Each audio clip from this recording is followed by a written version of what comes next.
चुनाव पर्यवेक्षकों ने उम्मीदवारों के साथ की बैठक। चुनाव सहित आचार संहिता की दी गई जानकारी। डुमरी विधानसभा उपचुनाव को लेकर चुनाव पर्यवेक्षकों ने पार्टी के उम्मीदवारों सहित कार्यकर्ताओं के साथ डुमरी अनुमंडल में बैठक की, जहां उन्होंने कार्यकर्ताओं सहित उम्मीदवारों को बताया कि वे किस तरह आदर्श आचार संहिता का पालन करेंगे। साथ ही मतदान केंद्र के 100 मीटर तक किन किन चीजों पर प्रतिबंध लगाया गया है, इसकी जानकारी उम्मीदवारों और कार्यकर्ताओं को दी गई। जहां उन्होंने बताया कि मतदान केंद्रों में 3 लाइन लगाया जाएगा, जहां पहली लाइन विकलांग, दूसरी लाइन महिलाओं और तीसरी लाइन पुरुषों की लगाई जाएगी, ताकि मतदाताओं को किसी प्रकार की परेशानी ना हो। साथ ही चुनाव पर्यवेक्षक ने बताया कि मतदान केंद्र के 100 मीटर तक सरकारी या गैर सरकारी किसी भी भवन पर किसी भी पार्टी का झंडा, बैनर, पोस्टर नहीं लगाया जाएगा। यह आचार संहिता का उल्लंघन माना जाएगा। इसके अलावा उन्होंने उम्मीदवारों को कहा कि चुनाव के दौरान वह किसी भी मतदाता को प्रलोभन, डरा धमका कर मतदान करने के लिए विवश न करें।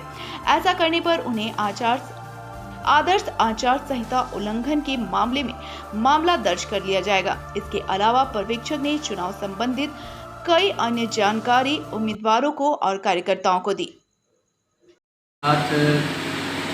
व्यय प्रेक्षक, पुलिस प्रेक्षक और सामान्य प्रेक्षक के द्वारा जॉइंटली ब्रीफिंग की गई और कई तरह के उन्हें निर्देश दिए गए हैं, जिनमें कि जैसे दिनांक 23 तारीख यानी कल ईवीएम मशीन जो पोलिंग में इस्तेमाल किए जाएंगे, इसका सेकंड रैंडमाइजेशन है, जो कि एनआईसी समाहरणालय में गिरिडीह में है, एनआईसी ऑफिस में। तो इसकी जानकारी सभी को दी गई कि जो सेकंड रैंडमाइजेशन होता है मशीनों का, ईवीएम मशीन का, उसमें कैंडिडेट या उनके किसी प्रतिनिधि जैसे प्रस्तावक को उपस्थित रहना आवश्यक होता है, ताकि वो इस चीज़ को बारीकी से देख लें कि कैसे किया जा रहा है रैंडमाइजेशन। इसमें अगर उन्हें कोई ऑब्जेक्शन होगा, सारी प्रक्रिया उनके सामने की जाती है ताकि पारदर्शिता हो कि किस तरह से रैंडमाइजेशन किया जा रहा है।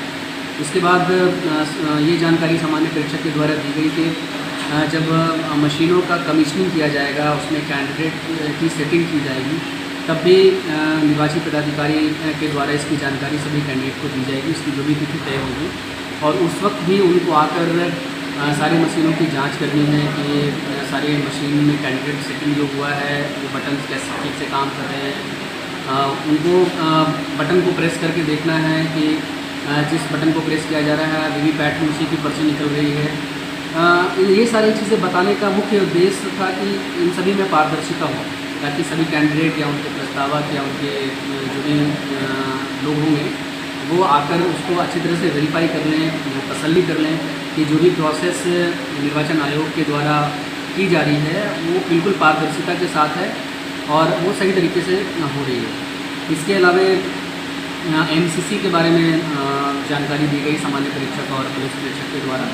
साथ ही साथ ये भी बताया गया कि अगर कहीं भी पैसों का लेन देन या फिर शराब या फिर और किसी भी तरह का प्रलोभन की बात आती है किसी कैंडिडेट के द्वारा, अगर ये जांच के दौरान सही पाया जाता है तो आईपीसी की धारा 271 के तहत उसकी कार्रवाई होगी और 1 साल की सज़ा भी हो सकती है। साथ ही साथ उन पर अन्य कार्रवाई भी की जा सकती है। जो परमिशन दिए जा रहे हैं सभा करने के लिए या फिर वाहनों के लिए, उसके लिए निर्वाची पदाधिकारी के यहाँ एक सिंगल सिस्टम बना हुआ है और जहाँ पे वो ऑनलाइन आवेदन करके परमिशन प्राप्त कर सकते हैं, इसकी जानकारी कैंडिडेट्स को दी गई।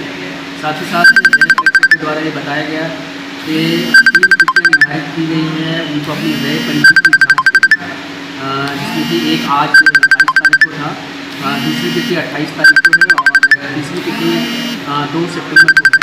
तो सभी कैंडिडेट से व्यय प्रेक्षक के द्वारा अनुरोध किया गया कि जो तिथियाँ निर्धारित की गई है उसकी जानकारी इन रिटर्न सभी कैंडिडेट्स को दी गई है। साथ ही साथ वो न्यूज़पेपर अखबारों में भी उसकी सूचना प्रकाशित की गई है। तो सभी कैंडिडेट जो तिथि निर्धारित की गई है उस तिथि में आकर अपने पंजी की जांच करवा लें, ताकि कोई इशू हो, अगर वो ठीक से मेंटेन ना कर रहे हैं या फिर और भी किसी तरह का इशू होगा तो जो हमारा प्रेक्षक कोषांग है उसकी जानकारी कैंडिडेट को दे, ताकि उन्हें इन फ्यूचर कोई प्रॉब्लम ना हो। इसके अलावा पुलिस पर्यवेक्षक के द्वारा बताया गया कि सभी मतदान केंद्रों पे 3 तरह के लाइन लगेंगे मतदान के दिन। इसमें एक लाइन में PWD और 80 उम्र से अधिक मतदाता के होंगे, दूसरा लाइन महिला मतदाताओं की होगी और तीसरा लाइन पुरुष की होगी।